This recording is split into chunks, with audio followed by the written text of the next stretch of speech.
Hi everyone, it's Speaks Freely, and today I am out in Marble Arch awaiting a gathering of a digital ID protest that is going to be marching through central London. Now, we've seen protests against digital ID pop up, small ones kind of up and down the country, and we've also seen the petition that reached around 3 million signatures. The government still is refusing to listen, leaving the people to gather and make themselves heard. So we're going to see what's going on today, we're going to get some interviews, and I hope you guys enjoy. The question is, do you want every last fine detail of your life being controlled by that person over there, or do you want to be free? I'm David Icke, former British Member of Parliament and a former member of the Liberal Democrats when they were liberal and democratic. They're neither anymore. They're just part of the great big blob, the uni party that thinks that you've got to do what you're told. People are going to be walking in the street now. You have to put a stop to The police were obviously guiding and containing the march, and then all of a sudden they just stopped them dead for seemingly no reason. Fiona then spoke to them and convinced them to move on and let the march continue, which they did. Move back! Thank you very much! Please say no! I don't really know how many people are here, but when I was at Marble Arch, there was at least 2,000 people, and then we started to march. And then more people have been joining on the way.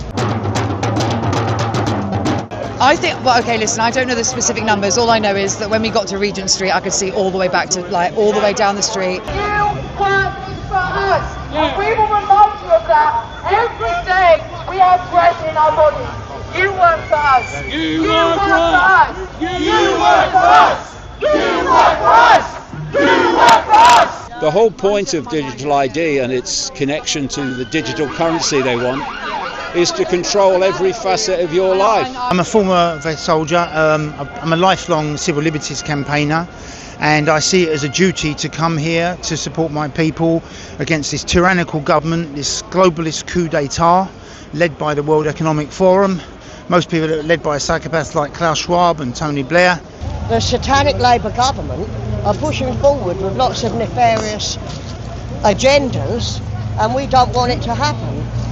This is a global agenda. This is not Starmer, he's a gopher. This is totally permeated governments around the world without anyone's consent whatsoever, including mine. It is organised crime. Unless you comply with the ID, there's nothing that you will be able to do within the mainstream system. Everything's become rewritten. Orwell was an absolute genius, and he could see all this coming, and what an insight, what a foresight that man had. I said years and years ago, if you want to know what's planned for the West tomorrow, look at China today. The signs were there all along, but we never actually understood it. But we understand it now. The United Nations have 17 Sustainable Development Goals. They will not be able to achieve any of those without digital ID.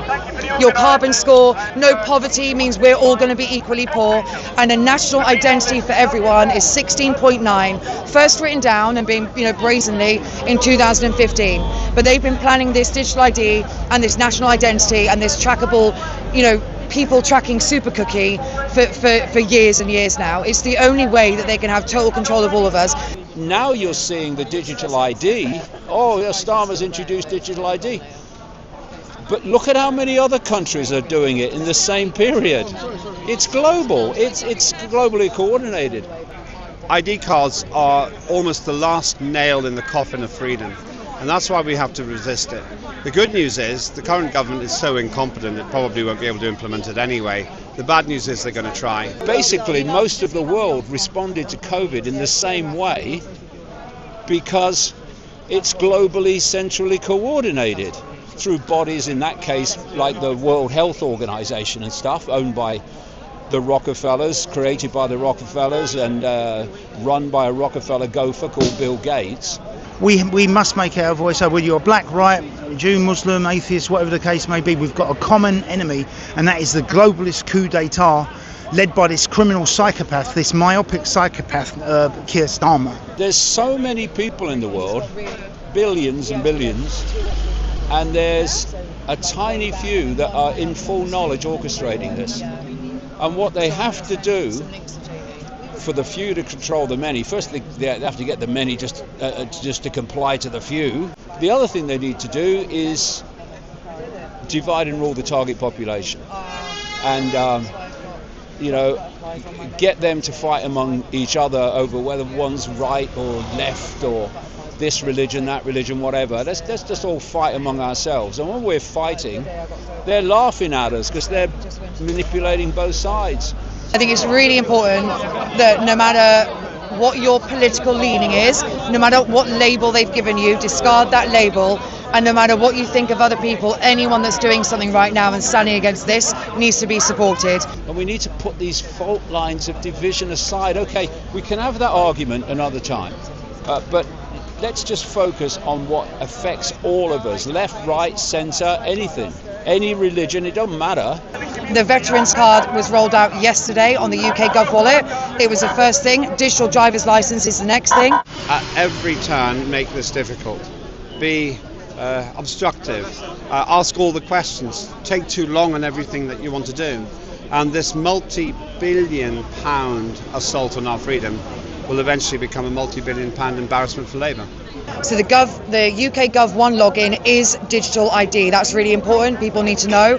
The One login, I'm sure you've been talking about it, is digital ID. It's already there. 11 million people already have used it to verify their identity digitally. ID cards are 100% the opposite of what I got into politics to promote. I actually got involved in politics years ago because I just thought the government kept taking our freedoms away.